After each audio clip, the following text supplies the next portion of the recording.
Without SBC ಮನೆ ಕಟ್ಟಿದ್ರೆ ಅವಾಗ ಕೆಲವೊಂದಿಷ್ಟು ತೊಂದರೆಗಳು 100% ಬರುತ್ತೆ. ಎಕ್ಸಾಕ್ಟ್ಲಿ SBC ಅಂದ್ರೆ ಏನು ಸರ್? ಅಂದ್ರೆ ಆ ಒಂದು ಮಣ್ಣಿನ ಶಕ್ತಿ ಅಂತ ನಾವು ಹೇಳಿ 16 mm 4 ರೋಡ್ ಹಾಕಿದ್ರೆ ಅಲ್ಲಿ ಬಿಲ್ಡಿಂಗ್ ನಿಂತಿದೆ ನಮ್ದು ನಿಲ್ಲುತ್ತೆ ಅನ್ನೋದು ದೊಡ್ಡ ಶುದ್ಧ ದಡ್ಡತನ ಆಗುತ್ತೆ. SBC ಟೆಸ್ಟ್ ಮಾಡದೇ ಕನ್ಸ್ಟ್ರಕ್ಷನ್ ಮಾಡಿದ್ರೆ ಏನೇನ್ ಪ್ರಾಬ್ಲಮ್ ಆಗ್ಬೋದು ನಮ್ಗೆ? ಬಜೆಟ್ ರೇಟು ಕಮ್ಮಿ ಆಗ್ಬೋದು ಅನ್ನೋ ಒಂದು ಉದ್ದೇಶಕ್ಕೆ ಮಣ್ಣು ಹಾಕ್ಬಿಟ್ಟು ಲೆವೆಲ್ ಮಾಡ್ಬಿಟ್ಟಿರ್ತಾರೆ. ಒಳಗಡೆ ನೀವು ಹೆಂಗ್ ಕಂಡುಹಿಡಿತೀರಾ ಲೂಸ್ ಮಣ್ಣೆಲ್ಲ ಇದೆ ಅಂತ ಹೇಳ್ಬಿಟ್ಟು? 2 ಮೀಟರ್ 3 ಮೀಟರ್ ವರ್ಗು ಡೆಪ್ತಿಗೆ ಹೋಗ್ಬಿಟ್ಟು ಅಲ್ಲಿಂದ ಸಾಯಿಲ್ ಸ್ಯಾಂಪಲ್ ನ ಕಲೆಕ್ಷನ್ ಮಾಡ್ಕೋತಾರೆ. ಕನ್ಸ್ಟ್ರಕ್ಷನ್ ನಡೀತಾ ಇರುತ್ತೆ, ಅವಾಗ ಲೂಸ್ ಮಣ್ಣೆಲ್ಲ ಸಿಗುತ್ತೆ ನಮ್ಗೆ, ಅವಾಗ ಕನ್ಸ್ಟ್ರಕ್ಷನ್ ಸ್ಟಾಪ್ ಮಾಡ್ತಾರಾ? ಸುಮಾರು ಫುಟಿಂಗ್ಸ್ ಡಿಸೈನ್ಸ್ ಇರುತ್ತೆ, ಅದನ್ನ ಡಿಸೈಡ್ ಮಾಡೋದು ಸ್ಟ್ರಕ್ಚರಲ್ ಡಿಸೈನ್. ಅದು ಇವಾಗ ವೀಕ್ ಸಾಯಿಲ್ ಅಲ್ಲಿ ಏನಾದ್ರು ಮನೆ ಕಟ್ಟಿದ್ರೆ ಸ್ಟ್ರೆಂತ್ ಇರಲ್ವಾ? ವೀಕ್ ಸಾಯಿಲ್ ಇದೆ, ಆ ಸಾಯಿಲ್ ನ ಸ್ಟ್ರೆಂತ್ ಮಾಡ್ಬೇಕು. ಸ್ಟ್ರೆಂತ್ ಮಾಡಿ ಮನೆ ಕಟ್ಟಬೇಕು.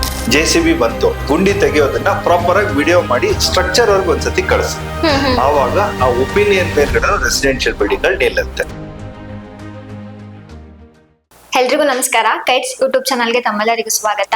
ಒಂದ್ ಮನೆ ಅಂದ್ಮೇಲೆ ಅದ್ ನಮ್ಗೆ ಈಚೆಯಿಂದ ಚೆನ್ನಾಗಿ ಕಾಣಿಸೋದಕ್ಕೆ ಎಲಿವೇಶನ್ ಅನ್ನೋದು ತುಂಬಾ ಇಂಪಾರ್ಟೆಂಟ್ ಆಗುತ್ತೆ. ಅದೇ ತರನೇ ಮನೆ ಸ್ಟ್ರಾಂಗ್ ಆಗಿರ್ಬೇಕಂತ ಹೇಳಿದ್ರೆ ಅದಕ್ಕಿಂತ ಇಂಪಾರ್ಟೆಂಟ್ SBC ಆಗುತ್ತೆ. ಸೊ ಇವತ್ತು ನಾವು SBC ಬಗ್ಗೆ ಡಿಸ್ಕಸ್ ಮಾಡ್ತಾ ತಿಳ್ಕೊತಾ ಹೋಗೋಣ. ನಾವು ಈ ತರ ವಿಡಿಯೋಸ್ ನ ಮಾಡ್ತಾ ಇರೋದು ನಿಮ್ಗಳಿಗೆ ಒಂದು ಅವೇರ್ನೆಸ್ ಕ್ರಿಯೇಟ್ ಮಾಡೋದಕ್ಕೆ ಮತ್ತೆ ಎಜುಕೇಶನಲ್ ಸ್ಲಾಟ್ ವಿಡಿಯೋಸ್ ಮಾಡ್ತಾ ಇದೀವಿ. ಇದೇ ತರ ನಮ್ಮ ಪೇಜ್ ಅಲ್ಲಿ ಸಿವಿಲ್ ಬಗ್ಗೆ ಇನ್ನು ಹೆಚ್ಚಿನ ಎಜುಕೇಶನಲ್ ಸ್ಲಾಟ್ ವಿಡಿಯೋಸ್ ನಾವು ಅಪ್ಲೋಡ್ ಮಾಡ್ತಾ ಹೋಗ್ತೀವಿ. ಸೊ ಇವತ್ತು ನಾವು SBC ಬಗ್ಗೆ ಡಿಸ್ಕಸ್ ಮಾಡ್ತಾ ಹೋಗೋಣ. ಅದಕ್ಕೂ ಮುಂಚೆ ವಿಜಯ್ ಸರ್ ನಮ್ ಜೊತೆ ಇದ್ದಾರೆ, ಬನ್ನಿ ಅವ್ರನ್ನ ಮಾತಾಡ್ಸೋಣ. ನಮಸ್ತೆ ಸರ್. ನಮಸ್ತೆ ಕುಸುಮ. ನಮಸ್ತೆ ಕೈಟ್ಸ್ ವೀಕ್ಷಕರೇ. ಸರ್ ಹೇಗಿದ್ದೀರಾ? ಚೆನ್ನಾಗಿದ್ದೀವಿ, ನೀವು ಚೆನ್ನಾಗಿದ್ದೀರಾ? ಹೌದು ಸರ್, ಚೆನ್ನಾಗಿದ್ದೀನಿ. ಸರ್ ಇವಾಗ ನೀವು ನಮ್ಗೆ ಲಾಸ್ಟ್ ವಿಡಿಯೋದಲ್ಲಿ site survey with total station ಬಗ್ಗೆ ತಿಳಿಸ್ಕೊಟ್ಟಿದ್ದೀರಾ. ಸೊ ಇವತ್ತು SBC ಬಗ್ಗೆ ತಿಳಿಸ್ಕೊಡ್ತಾ ಇದ್ದೀರಾ. ಸೊ ಎಕ್ಸಾಕ್ಟ್ಲಿ SBC ಅಂದ್ರೆ ಏನು ಸರ್? SBC ಅಂದ್ರೆ safe bearing capacity of soil ಅಂತ. ಓಕೆ. ಈಗ ಒಬ್ಬ ಮನುಷ್ಯ 50 kg ಎತ್ಬೋದು. ಈಗ ಒಂದು 3 ವರ್ಷದ ಮಗು ಹೋಗಿ ನಾವು 50 kg ಹಾಕ್ತಿವಿ ಅಂದ್ರೆ ಎತ್ಕೊಳಕ್ ಆಗಲ್ಲ. ಹೆಣ್ಮಕ್ಳಿಗೆ ಹೋಗ್ಬಿಟ್ಟು ನಾನು 100 kg ತಲೆ ಮೇಲೆ ಹಾಕ್ತೀನಿ ಅಂದ್ರೆ ವೇಟ್ ಸಸ್ಟೈನ್ ಮಾಡಕ್ ಆಗಲ್ಲ. ಅದೇ ತರ ನಮ್ಮ ಜಾಗದ 30-40 ಆಗಿರ್ಲಿ, 60-40 ಆಗಿರ್ಲಿ, 30-50 ಆಗಿರ್ಲಿ, 20-30 ಆಗಿರ್ಲಿ, ಆ ಜಾಗದ ಒಂದು ಶಕ್ತಿ ಎಷ್ಟಿದೆ, ಶಕ್ತಿ ಸಾಮರ್ಥ್ಯ ಎಷ್ಟಿದೆ ಅಂತ ತಿಳ್ಕೊಳ್ಳೋದೇ SBC. ಓಕೆ, ಇದ್ರ ಪಾತ್ರ ನಮ್ಗೆ ಎಷ್ಟು ಇಂಪಾರ್ಟೆಂಟ್ ಆಗುತ್ತೆ? 200% ಬಿಲ್ಡಿಂಗ್ ನಿಲ್ಲೋದೇ ಭೂಮಿ ಮೇಲೆ. ಆ ಭೂಮಿ ಎಷ್ಟು ಗಟ್ಟಿ ಇದೆ ಅಂತ ತಿಳ್ಕೊಳ್ಳೋದ್ರ ಮೇಲೆ ಆ ಬಿಲ್ಡಿಂಗಿನ ಪಾತ್ರ ವಹಿಸುತ್ತೆ. ಸೊ SBC ಅಂದ್ರೆ safe bearing capacity of soil, ಅಂದ್ರೆ ಆ ಒಂದು ಮಣ್ಣಿನ ಶಕ್ತಿ ಅಂತ ನಾವ್ ಹೇಳ್ಬೋದು. SBC ಟೆಸ್ಟ್ ಮಾಡದೇ ಕನ್ಸ್ಟ್ರಕ್ಷನ್ ಮಾಡಿದ್ರೆ ಏನೇನ್ ಪ್ರಾಬ್ಲಮ್ ಆಗ್ಬೋದು ನಮ್ಗೆ? SBC ಯಾವಾಗ ಎಲ್ಲಿ ಎಷ್ಟು ಇಂಪಾರ್ಟೆಂಟ್ ಆಗುತ್ತೆ ಅಂದ್ರೆ, ಒಂದು ಸೈಡ್ ಸ್ಲೋಪ್ ಇರುತ್ತೆ. ಈ ಸ್ಲೋಪ್ ಇರೋದನ್ನ ಸೇಲ್ ಮಾಡಕ್ ಹೋದವಾಗ ಯಾರೋ ಒಬ್ರು ಲ್ಯಾಂಡ್ ಸೇಲ್ ಮಾಡೋರ್ಗೆ ಬಜೆಟ್ ರೇಟು ಕಮ್ಮಿ ಆಗ್ಬೋದು ಅನ್ನೋ ಒಂದು ಉದ್ದೇಶಕ್ಕೆ ಮಣ್ಣು ಹಾಕ್ಬಿಟ್ಟು ಲೆವೆಲ್ ಮಾಡ್ಬಿಟ್ಟಿರ್ತಾರೆ. ಸೊ ಹಳ್ಳಿಗಳ ಕಡೆ ನೋಡಿರ್ಬೋದು, ಎಲ್ಲೋ ಒಂದ್ ಕಡೆ ರೋಡ್ ಸ್ಲೋಪ್ ಇದ್ರು ಸೈಟ್ ಲೆವೆಲ್ ಮಾಡ್ಬಿಟ್ಟಿರ್ತಾರೆ. ಹಿಂಗಾಗಿ ಇಂದ 10 ವರ್ಷದ ಮುಂಚೆ ಮಣ್ಣು ತುಂಬಿರ್ಬೋದು, 20 ವರ್ಷದ ಮುಂಚೆನೋ 30 ವರ್ಷದ ಮುಂಚೆನೋ ಆ ಮಣ್ಣು ಹಾಕ್ಬಿಟ್ಟಿರ್ತಾರೆ. ಬಟ್ ಬ್ಯಾಕ್ ಫಿಲ್ಲಿಂಗ್ ಸಾಯಿಲ್ ಅಂತ ಕರಿತೀವಿ, ಅದ್ ಯಾವತ್ತಿದ್ರು ಬ್ಯಾಕ್ ಫಿಲ್ಲಿಂಗ್ ಸಾಯಿಲ್. ಅದನ್ನ ನಾವು ಒರಿಜಿನಲ್ ಅಂದ್ರೆ ನ್ಯಾಚುರಲ್ ಗ್ರೌಂಡ್ ಲೆವೆಲ್ ಅಂತ ಕರೆಯಲ್ಲ. ಸೊ ಹಿಂಗಾಗಿ ಈ ತರದ್ದು ಸ್ಲೋಪ್ ಇದ್ದಲ್ಲಾಗಿರ್ಬೋದು, ಬ್ಯಾಕ್ ಫಿಲ್ಲಿಂಗ್ ಮಾಡಿರ್ಬೋದು, ಅಥವಾ ಅವ್ರದೇ ಜಾಗದಲ್ಲಿ ಒಂದ್ 30 ವರ್ಷದ ಮುಂಚೆ ಒಂದು ಬಾವಿ ಇರುತ್ತೆ, ಆ ಬಾವಿನ ಮುಚ್ಚಿಬಿಟ್ಟಿರ್ತಾರೆ ಇವಾಗೆಲ್ಲ. ಸೊ ಅಲ್ಲಿ ಲೂಸ್ ಮಾಡಿರೋ ಚಾನ್ಸಸ್ ಇರುತ್ತೆ.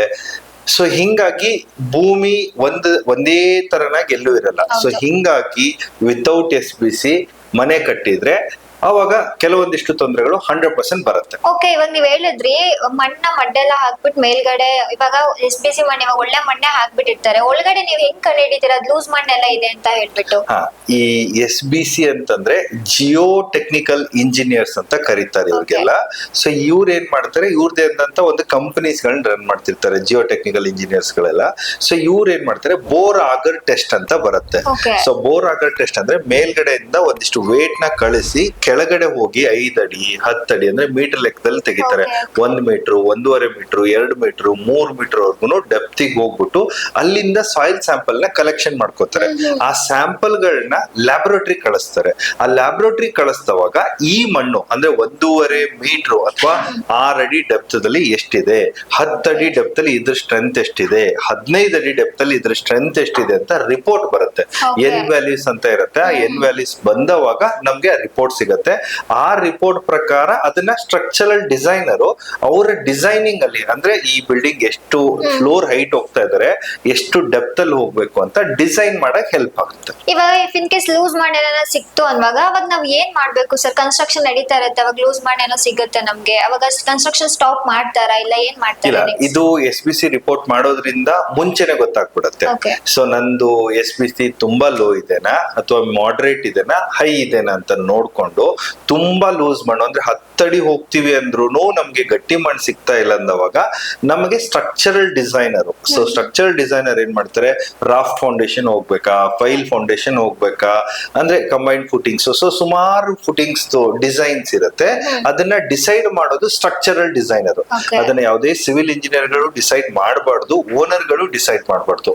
ನನ್ನನ್ನು ಕೇಳಿದ್ರೆ ಯಾವುದೇ ಓನರ್ ಗಳು ನೀವೇ ಇಮ್ಯಾಜಿನ್ ಮಾಡ್ಕೊಂಡು 16 mm 4 ರಾಡ್ ಹಾಕಿದ್ರೆ ಅಲ್ಲಿ ಬಿಲ್ಡಿಂಗ್ ನಿಂತಿದೆ ನಮ್ದು ನಿಲ್ಲುತ್ತೆ ಅನ್ನೋದು ದೊಡ್ಡ ಶುದ್ಧ ದಡ್ಡತನ ಆಗುತ್ತೆ. ಸೊ ಸ್ಟ್ರಕ್ಚರಲ್ ಡಿಸೈನರ್ ಹತ್ರ ಒಂದು ಸತಿ ಕನ್ಸಲ್ಟ್ ಮಾಡಿ ನಿಮ್ಮ ಮನೆ ನೀವೇ ಕಟ್ಟಿ, ತಪ್ಪೇನು ಇಲ್ಲ. ಬಟ್ ಸ್ಟ್ರಕ್ಚರಲ್ ಡಿಸೈನರ್ ಹತ್ರ ಕನ್ಸಲ್ಟ್ ಮಾಡಿ ಒಪಿನಿಯನ್ ತಗೊಂಡು ಮುಂದಕ್ಕೆ ಹೋದ್ರೆ ತುಂಬಾ ಸೇಫ್ ಆಗಿರುತ್ತೆ. ಇವಾಗ ರೆಡ್ ಸಾಯಿಲ್, ಬ್ಲಾಕ್ ಸಾಯಿಲ್ ಮತ್ತೆ ಸ್ಯಾಂಡಿ ಸಾಯಿಲ್ ಅಂತ ಎಲ್ಲ ಬರ್ತಾ ಇರುತ್ತೆ. ಸೊ ಅದ್ರಲ್ಲಿ ಕನ್ಸ್ಟ್ರಕ್ಷನ್ ಗೆ ಯಾವ್ದು ಬೆಟರ್ ಅಂತ ನೀವ್ ಹೇಳ್ತೀರಾ? ಕೆಂಪು ಮಣ್ಣು ಏನಿದೆ, ಸೊ ಅದು ಮನೆ ಕಟ್ಟಕ್ಕೆ ಯೋಗ್ಯವಾದಂತ ಮಣ್ಣು. ಈ ಬ್ಲಾಕ್ ಕಾಟನ್ ಸಾಯಿಲ್ ಅಂತ ಕರಿತೀವಿ, ಕಪ್ಪು ಭೂಮಿ, ಅದು ಅಗ್ರಿಕಲ್ಚರಲ್ಗೆ ತುಂಬಾ ಯೋಗ್ಯವಾದ ಭೂಮಿ. ಹಂಗಂತ ಬ್ಲಾಕ್ ಕಾಟನ್ ಅಲ್ಲಿ ಮೀನ್ಸ್ ಬ್ಲಾಕ್ ಕಾಟನ್ ಸಾಯಿಲ್ ಕಟ್ಟೋದೇ ಇಲ್ಲ ಅಂತಲ್ಲ, ಅಲ್ಲೂ ಆ ಸಾಯಿಲ್ ಅಲ್ಲೂ ನಾವು ಮನೆ ಕಟ್ಬೋದು. ಅಗೇನ್ ಅದ್ರದ್ದು ಆದಂತ SBC ಇರುತ್ತೆ, ಅದರದ್ದೇ ಆದಂತ ಡೆಪ್ತ್ ಇರುತ್ತೆ. ಅಗೇನ್ ಅದರದ್ದೇ ಆದಂತ ಸ್ಟ್ರಕ್ಚರಲ್ ಡಿಸೈನರ್ ಗಳು ಕೂಡ ಅದಕ್ಕೆ ಸಜೆಷನ್ ಕೊಡ್ತಾರೆ. ಓಕೆ, ಇವಾಗ SBC ಕಡಿಮೆ ಇದ್ರೆ ಫೂಟಿಂಗ್ ಸೈಜ್ ನ ಯಾಕೆ ಜಾಸ್ತಿ ಮಾಡ್ತಾರೆ, ಇನ್ಕ್ರೀಸ್ ಮಾಡ್ತಾರೆ? ಹೊತ್ಕೊಳ್ಳೋ ಶಕ್ತಿ ಕಡಿಮೆ ಇದೆ ಅಂದವಾಗ, ಭಾರ ಹೊತ್ಕೊಳ್ಳೋ ಶಕ್ತಿ ಕಮ್ಮಿ ಇದೆ ಅಂದವಾಗ ನಾವು ಆ ಶಕ್ತಿನ ಇನ್ಕ್ರೀಸ್ ಮಾಡ್ಬೇಕು. ಕರೆಕ್ಟ್ ಅಲ್ವಾ? ಸೊ ಹಿಂಗಾಗಿ ಫುಟಿಂಗ್ ಡೆಪ್ತ್ ಆಗಿರ್ಬೋದು ಅಥವಾ ಕೆಳಗಡೆ ಸೋಲಿಂಗ್ ಅಂತ ಮಾಡ್ತಾರೆ. ಸೋಲಿಂಗ್ ಅಂದ್ರೆ ಅಗೇನ್ ಸಾಯಿಲ್ ನ ಒಂದ್ ಸ್ವಲ್ಪ ಸ್ಟ್ರೆಂಥನ್ ಮಾಡ್ದಂಗೆ. ಆಮೇಲೆ ಫುಟಿಂಗ್ ಸೈಜ್ ಗಳು ಕಂಬಿ ಥಿಕ್ನೆಸ್ ಆಗಿರ್ಬೋದು, M20 ಗ್ರೇಡ್ ಇರೋ ಕಾಂಕ್ರೀಟ್ M25 ಕೊಡ್ಬೋದು, 12 mm ರಾಡ್ 16 mm ಮತ್ತೆ ಕ್ಯಾರೆಕ್ಟರಿಸ್ಟಿಕ್ ಸ್ಟ್ರೆಂತ್ ಆಫ್ ಕಾಂಕ್ರೀಟ್ ಅಂತ ಬರುತ್ತೆ. ಮುಂದಿನ ದಿನಗಳಲ್ಲಿ ಬೇಕಂದ್ರೆ ಇದ್ರ ಬಗ್ಗೆನೂ ಒಂದು ಟಾಪಿಕ್ ಮಾಡೋಣಂತೆ. ಗ್ರೇಡ್ ಆಫ್ ಕಾಂಕ್ರೀಟ್ ಅಂತ ಬಂದಿರುತ್ತೆ. ಆ ಗ್ರೇಡ್ ಆಫ್ ಕಾಂಕ್ರೀಟ್ ನ ಸ್ವಲ್ಪ ಇಂಟರ್ಚೇಂಜ್ ಮಾಡೋ ಅಥಾರಿಟಿ ಯಾರಿಗೆ, ನಮ್ಮ ಸ್ಟ್ರಕ್ಚರಲ್ ಡಿಸೈನರ್ ಗಳಿಗಿರುತ್ತೆ. ಅವರು ಲೋಡ್ ಅನಾಲಿಸಿಸ್ ಮಾಡಿದ ಕ್ಲಾರಿಟಿ ಸಿಗುತ್ತೆ.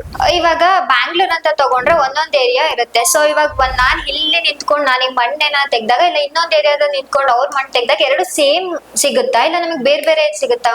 ನಿಮ್ದು ಸೈಟ್ ಇದೆ, ನಿಮ್ ಸೈಟ್ ಪಕ್ಕ ನಂದೇ ಸೈಟ್ ಇದೆ ಅನ್ಕೊಳ್ಳಿ, ನಿಮ್ಮ ಸಾಯಿಲ್ ಸ್ಟ್ರೆಂತೆ ಬೇರೆ ಬರ್ಬೋದು, ನನ್ನ ಸಾಯಿಲ್ ಸ್ಟ್ರೆಂತೆ ಬೇರೆ ಬರ್ಬೋದು. ಯಾಕಂದ್ರೆ ಭೂಮಿ ಎವ್ರಿ 1 ಕಿಲೋಮೀಟರ್ ಅಂತಾರೆ, ಒಂದೊಂದ್ ಸರ್ತಿ 30-40 ಸೈಟಿಗೂ ಅದರದೇ ಆದಂತ ಲೇಯರ್ ಗಳು ಚೇಂಜಸ್ ಆಗತ್ತೆ. ಸೊ ಹಿಂಗಾಗಿ ಎಲ್ಲಾ ಸೈಟ್ ಅಲ್ಲಿ ಅಂದ್ರೆ ಬೆಂಗಳೂರಲ್ಲಿ ಒಂದೇ SBC, ತುಮಕೂರಲ್ಲಿ ಬೇರೆ SBC, ಮೈಸೂರಲ್ಲಿ ಬೇರೆ SBC ಅಂತ ಇರಲ್ಲ. ಪ್ರತಿಯೊಂದು ಸೈಟ್ ಅಂತ ಬಂದವಾಗ್ಲೂ SBC ವೇರಿಯೇಷನ್ ಇದ್ದೇ ಇರುತ್ತೆ.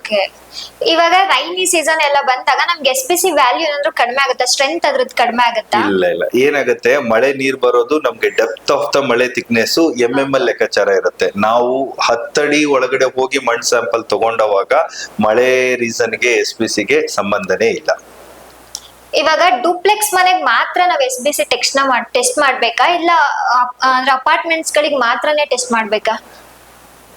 ಇದು ಹಳೆ ಕಾಲದಲ್ಲಿ ಅಪಾರ್ಟ್ಮೆಂಟು, ಮಾಲು, ದೊಡ್ಡ ಇನ್ವೆಸ್ಟ್ಮೆಂಟ್ ಅಲ್ಲಿ ಮಾಡ್ತಾ ಇದ್ರು. ಈಗ ಏನಾಗುತ್ತೆ, ಎಕ್ಸಾಂಪಲ್ ಈ SBC ರಿಪೋರ್ಟ್ ಪ್ರಕಾರನೇ ಸ್ಟ್ರಕ್ಚರಲ್ ಅವ್ರದ್ದು ಸ್ಟೀಲ್ ಎಷ್ಟು ಹಾಕ್ಬೇಕು ಅನ್ನೋದು ಒಂದು ಡಿಸಿಷನ್ ಸಿಗತ್ತೆ. ಈಗ ಏನಾಗುತ್ತೆ, ಇಮ್ಯಾಜಿನ್ ಮಾಡ್ಕೊಂಡು, ಈಗ ಎಕ್ಸಾಂಪಲ್ ಹೇಳ್ಬೇಕು ಅಂದ್ರೆ, ಒಂದು ಡೇಗೆ ಇವತ್ತು ಬೆಳಗ್ಗೆ ನೀವು 3 ಚಪಾತಿ ತಿಂದ್ರಿ, ಕರೆಕ್ಟಾ? ಬದುಕ್ತೀರಾ. 2 ಚಪಾತಿ ತಿಂದ್ರು ಬದುಕ್ತೀರಾ, ಕರೆಕ್ಟ್ ಅಲ್ವಾ? ಸೊ ಏನಾಗುತ್ತೆ, ಬಿಲ್ಡಿಂಗಿಗೆ 15 ಟನ್ ಸ್ಟೀಲ್ ರಿಕ್ವೈರ್ಮೆಂಟ್ ಇರುತ್ತೆ ಬೇಸ್ಡ್ ಆನ್ SBC. ನಾನು 15 ಟನ್ನೇ ಯೂಸ್ ಮಾಡಿದ್ರೆ ಅದು ಏನಂದ್ರೆ ಬ್ಯಾಲೆನ್ಸ್ಡ್ ಸೆಕ್ಷನ್ ಆಗುತ್ತೆ. 15 ಟನ್ ಇರೋ ಜಾಗದಲ್ಲಿ 12 ಟನ್ ಹಾಕಿದ್ರು ಬಿಲ್ಡಿಂಗ್ ನಿಲ್ಲುತ್ತೆ. ಅದಕ್ಕೆ ಅಂಡರ್ ರೀಇನ್ಫೋರ್ಸ್ಡ್ ಅಂತ ಕರಿತೀವಿ. 18 ಟನ್ ಹಾಕಿದ್ರು ಬಿಲ್ಡಿಂಗ್ ನಿಲ್ಲುತ್ತೆ, ಅವಾಗ ಓವರ್ ರೀಇನ್ಫೋರ್ಸ್ಡ್ ಅಂತ ಕರಿತೀವಿ. ಸೊ ನನಗೆ 15 ಬೇಕು, 15ಕ್ಕೆ SBC ವ್ಯಾಲ್ಯೂ ನಮ್ಗೆ ಕ್ಲಾರಿಟಿ ಸಿಗತ್ತೆ. ಈ ಬಿಲ್ಡಿಂಗ್ ಕಟ್ಟಕ್ಕೆ ಇಷ್ಟು ಟನ್ ಬೇಕೇ ಬೇಕು ಅಂತ, ಇಷ್ಟು ಟನ್ ಬೇಕೇ ಬೇಕು ಅಂತ ಡಿಸೈಡ್ ಮಾಡೋ ಕ್ರೈಟೀರಿಯಾನೇ SBC. ಇವಾಗ ವೀಕ್ ಸಾಯಿಲ್ ಅಲ್ಲಿ ಏನಾದ್ರೂ ಮನೆ ಕಟ್ಟಿದ್ರೆ ಸ್ಟ್ರೆಂತ್ ಇರಲ್ವಾ? ವೀಕ್ ಸಾಯಿಲ್ ಅಲ್ಲಿ ಮನೆ ಕಟ್ಟಿದ್ರೆ ಸ್ಟ್ರೆಂತ್ ಅಂತ ಬರಲ್ಲ. ಅಗೇನ್ ಇಲ್ಲಿ ಏನಾಗುತ್ತೆ, ನಾನು ಅದನ್ನೇ ಹೇಳ್ತಾ ಇರೋದು, ವೀಕ್ ಸಾಯಿಲ್ ಇದೆ, ಆ ಸಾಯಿಲ್ ನ ಸ್ಟ್ರೆಂತ್ ಮಾಡ್ಬೇಕು, ಸ್ಟ್ರೆಂತ್ ಮಾಡಿ ಮನೆ ಕಟ್ಟಬೇಕು. ಈಗ ಬುರ್ಜ್ ಖಲೀಫಾ 150 ಫ್ಲೋರ್ ಅಂದ್ರೆ ಕೆಳಗಡೆನೆ ಭೂಮಿ ಆಳದಲ್ಲಿ ಒಂದ್ 30-40 ಫ್ಲೋರ್ ಅಷ್ಟು ಡೆಪ್ತ್ ಹೋಗಿರ್ತಾರೆ. ಎಷ್ಟು ಡೆಪ್ತ್ ಅಲ್ಲಿ ಹೋಗ್ತೀವೋ ಅಷ್ಟು ಬಿಲ್ಡಿಂಗ್ ಗಟ್ಟಿಯಾಗಿ ನಿಲ್ಲುತ್ತೆ ಅಂತ. ಈಗ ಎಲ್ಲರೂ ಆಡು ಭಾಷೆಲ್ಲೂ ಹೇಳ್ತಾರೆ, ಫೌಂಡೇಶನ್ ನೋಡ್ಕೊಂಡ್ ಮನೆ ನಿಲ್ಲುತ್ತೆ ಅಂತ. ಹಂಗೆ ಆ ಫೌಂಡೇಶನ್ ನೋಡ್ಬೇಕು ಅಂದ್ರೆ ಬರೀ ಫೌಂಡೇಶನ್ ನೋಡಕ್ಕಾಗಲ್ಲ, ಸಾಯಿಲ್ ಸ್ಟ್ರೆಂತ್ ನೋಡ್ಕೊಂಡ್ಬಿಟ್ಟು ಪ್ರತಿಯೊಬ್ರು ಮನೆ ಕಟ್ಬೇಕಾಗತ್ತೆ. ಇವಾಗ ಹೋಮ್ ಓನರ್ಸ್ ಎಲ್ಲ SBC ರಿಪೋರ್ಟ್ ಬಂದಾಗ ಅವರು ಯೂಶಲಿ ಏನ್ ಗಮನಿಸಬೇಕಾಗುತ್ತೆ? SBC ರಿಪೋರ್ಟ್ ಅಲ್ಲಿ SBC ರಿಪೋರ್ಟ್ ಅಲ್ಲಿ ಸುಮಾರು ಕ್ರೈಟೀರಿಯಾ ಇರುತ್ತೆ, ಅದನ್ನೆಲ್ಲ ತಿಳ್ಕೊಬೇಕು ಅನ್ನೋ ನೆಸೆಸಿಟಿ ಇಲ್ಲ. ಒಂದು ಜನರಲ್ ಆಡು ಭಾಷೆಯಲ್ಲಿ ಹೇಳ್ಬೇಕು ಅಂದ್ರೆ ಒಂದು 18 kN/mm² ಬಂತ, ಅಥವಾ 20 ಬಂತ, 14 ಬಂತ, 16 ಬಂತ ಅಂತ ಅವ್ರು ಕನ್ಸಿಡರ್ ಮಾಡ್ಕೋಬಹುದು. 18 ಮೇಲ್ಗಡೆ ಇದ್ರೆ ಇಟ್ಸ್ ಅ ಗುಡ್ ಸಾಯಿಲ್. 18 ಕಿನ ಸ್ವಲ್ಪ ಡೌನ್ ಆಗ್ತಾ ಇದೆ ಅಂದ್ರೆ ಅದು ಲೂಸ್ ಸಾಯಿಲ್ ಅಂತ ಕರಿಬಹುದು, ಸ್ಯಾಂಡಿ ಸಾಯಿಲ್ ಅಂತ ಕರಿಬಹುದು. ಫೌಂಡೇಶನ್ ಕಾಸ್ಟ್ ನಮಗೆ ಜಾಸ್ತಿ ಆಗೋದಕ್ಕೆ SBC ಏನಾದ್ರೂ ಇಂಪಾರ್ಟೆನ್ಸ್ ಆಗುತ್ತಾ?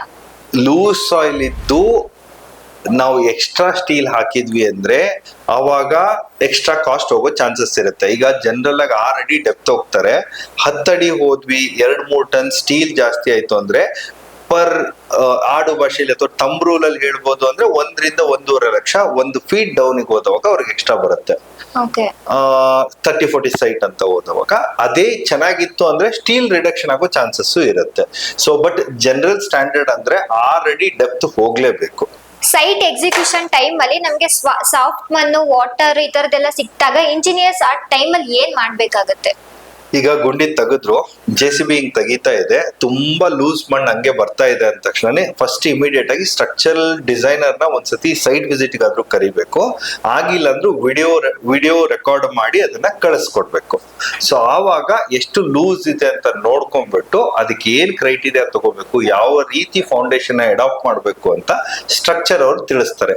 ಎಕ್ಸಾಂಪಲ್ SBC ಮಾಡ್ಸಿಲ್ಲ ಅನ್ಕೊಳ್ಳಿ, JCB ಬಂತು, ಗುಂಡಿ ತೆಗಿಯೋದನ್ನ ಪ್ರಾಪರ್ ಆಗಿ ವಿಡಿಯೋ ಮಾಡಿ ಸ್ಟ್ರಕ್ಚರ್ ಅವ್ರಿಗೆ ಒಂದ್ಸತಿ ಕಳಿಸಿ.